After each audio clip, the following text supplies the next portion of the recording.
কলকাতা ও দক্ষিণবঙ্গ আজ ভোর থেকে যেন জলমগ্ন শহরের রূপ নিয়েছে। মাত্র কয়েক ঘন্টা টানা প্রবল বর্ষণে যোধপুর পার্কে 275 মিমি, কালীঘাটে 280 মিমি এবং তপসিয়ায় 275 মিমি বৃষ্টির রেকর্ড হয়েছে। উত্তর কলকাতার উল্টোডাঙ্গা ও ঠনঠনিয়াতেও এক ঝটকায় 200 মিমিরও বেশি বৃষ্টি নামায় রাস্তাঘাট ডুবে গেছে হাঁটু থেকে কোমর জল পর্যন্ত।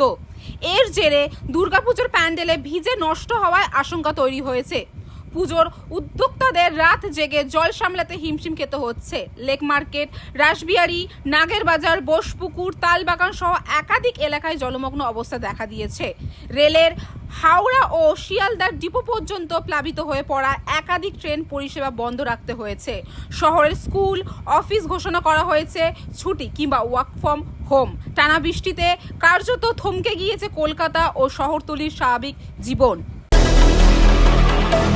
প্রচন্ড অসুবিধা হচ্ছে, ডিউটি যেতে পারছি না, কিছু না। পুরো সেক্টর, আমি তো এয়ারপোর্ট থেকে এসেছি, সেক্টর 1 যাব, প্রচন্ড সমস্যা হচ্ছে। এরকম করে যাওয়া আসা ভীষণ সমস্যা হচ্ছে আমাদের। এমনি আসছেন কোথা থেকে এবং আমি যাব সেক্টর 1 আইলেস হসপিটাল যাব। কোথা থেকে আসছেন? এয়ারপোর্ট থেকে। এয়ারপোর্ট থেকে আসছেন, যাবেন কোথায়? আমি সেক্টর 1 যাব, আইলেসে। ক্যামেরায় জয়ের সঙ্গে আমি রিঙ্কি, নিউজ কলকাতা 24।